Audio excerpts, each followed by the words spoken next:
Hello there and welcome to my channel, Gen AI Spotlight.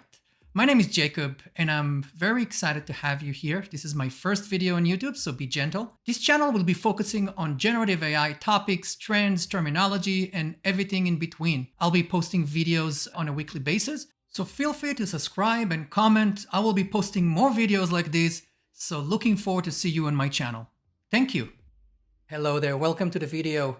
What a week it has been for open source LLMs. We had two major drops this week, one by Meta, and they dropped Llama 3.1 405B. And also we had a release of Mistral Large 2 in the same week. Unbelievable. But in today's video, I will be spending time reviewing Mark Zuckerberg's latest release, Llama 3.1 405B. They really need to work on their names because it's just becoming harder and harder to get all these versions right. And as the name implies, 4.5 billion is the amount of parameters, and the parameters mean how smart and intelligent the AI based on the training data.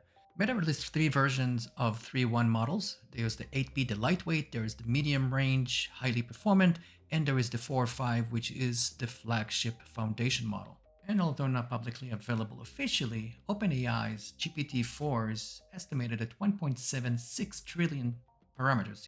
Okay, enough about parameters. Let's jump in. So here we are at their website. We're going to check a few things before we jump into the AI. But one thing we want to highlight is obviously what they call the context length. It allows the AI to consider the conversation, the length of the conversation, how much inputs. For example, they're usually measured in tokens, which equivalent to a word roughly. And 128K is estimated to be a length of a medium-sized novel. It's on par with ChatGPT, but for comparison, Google Gemini Pro has a context window of 2 million, which is quite impressive. And good ecosystem of partners that are collaborating, including IBM. Let's scroll down a little bit. I want to show you some of the benchmarks they published.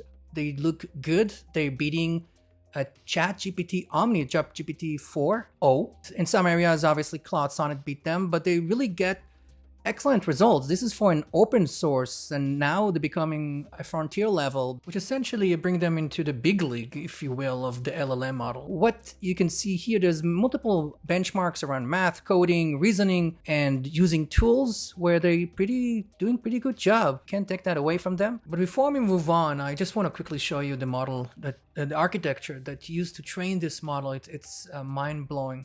They used 16,000 H100 GPUs. This is crazy. According to Google, this is something that can cost almost $500 million. Obviously, they probably got discounts and depends on the model variation, but just the GPUs themselves cost something like that. And there was the element of the power, the cooling, the data center space, and everything around it. This is something extremely expensive that only a few companies in the world can do. So let's go try it out, and quickly just a couple of things. Let's go and click try Meta AI on the top and see what we get. So here we are in the UI. You can see a few ideas. It looks very similar to other chatbots if you used any of them on the internet. You can log in with your Instagram or Facebook. Let me log in with my Facebook. And my first question to it will be around the license model they're using and what is exactly allowed and not allowed in this model. So I'm going to prompt it and I'm going to speed up so we can see the answer. So this is the first answer. Obviously, they're saying that Llama 3 is distributed under the permissive non-commercial Creative Commons license, which allows for non-commercial use, sharing, and adaptation, but not for commercial purposes.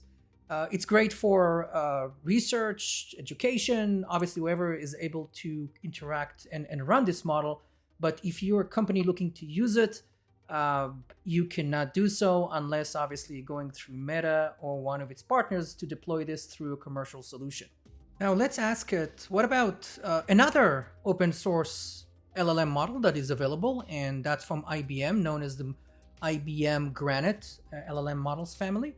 So as you can see from the response, the IBM Granite LLM is distributed under the Apache License 2.0, which is a permissive open source license that allows for free use. You can distribute, you can share, you can modify, even for commercial use. So another area that companies who are interested in leveraging Gen AI and LLM models need to be aware of is the data the model was trained on and the impact, the potential impact it may have. And that includes copyright implications and also bias. And as you can see, it's trained on information from the internet and source and books and a lot, but you don't know exactly what. So that's the risk, and that's where companies could be at risk if they're using something like that without putting the proper guardrails. Now let's switch into IBM Granite, as I mentioned, another open source model, and see how they handle the intellectual property protection for the AI model. One thing that is really unique about IBM is that not only will they ensure the LLM model is free from copyright and bias, they're so certain the model is protected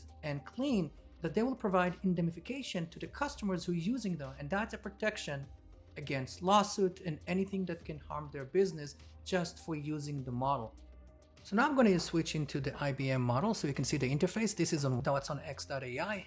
You can log in with your Google account, even personal, and get access to this demo environment. Pretty cool. So I'm going to ask a couple of questions and confirm the Apache license, what I can do and what I cannot. But I actually want to try to use it to test the Llama 3.1 by posing a riddle to the Llama that is not available on the internet, something new. As you know, Gen AI is all about creating something new. So I'm going to try make it create a new riddle that I will test the Llama 3.1 logic. So here's the riddle that IBM Granite model created for me. And the funny thing is that I was not paying attention, and this riddle is actually unsolvable because you can see there's no indication on which door you need to look for. It just gives you a list of parameters, and you need to figure out which door, but there is no indication what to look for. Is the door of the highest value or the lowest? Essentially, this is not a solvable riddle, and I took that riddle and I posted it to several LLM models, not just Llama. So let's see what the results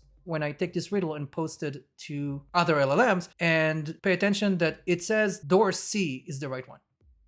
Since Llama 3.1 405B was not available in Canada, sadly, I selected the Hugging Chat. It's pretty cool free service, open source. Once you register very quickly, you can select multiple models to interact with, and that gave me access to 3.145B.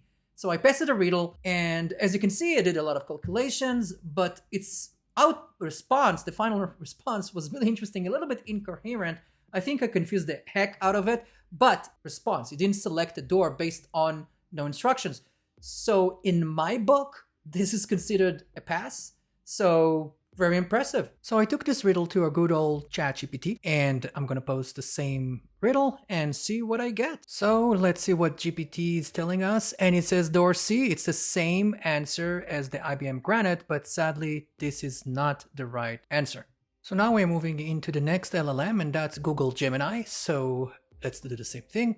And it says that it's door A. Oh, that's so unfortunate. So again, that's the wrong answer. So let's move into the next, last but not least. Basically what we've seen so far, these are called hallucinations, essentially where the AI provides a confident answer. You've seen all the calculations, the logic, but it's in different words, it's just pure BS, and if you have to use the technical term. But let's see what Claude AI from Anthropic says about that. As you can see, it was the only AI model that was able to determine that the riddle I provided lacked elements to resolve it, and it's missing information. This is not the first time I've seen Claude AI come on top in this type of tests. This is the reason why I keep using and going back to it. This is no surprise, especially if you are aware that Amazon invested almost $4 billion in Anthropic, the company behind Claude AI.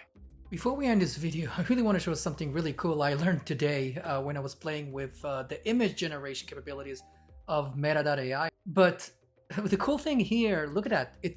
As I type, it will generate a picture in the background. This is unlike most of the other image generation, text to image, where the image is created immediately so you know what you get. Many of the images that you've seen in this video were created. You can see the watermark on the bottom left were created, and once you click enter, it will generate more images options.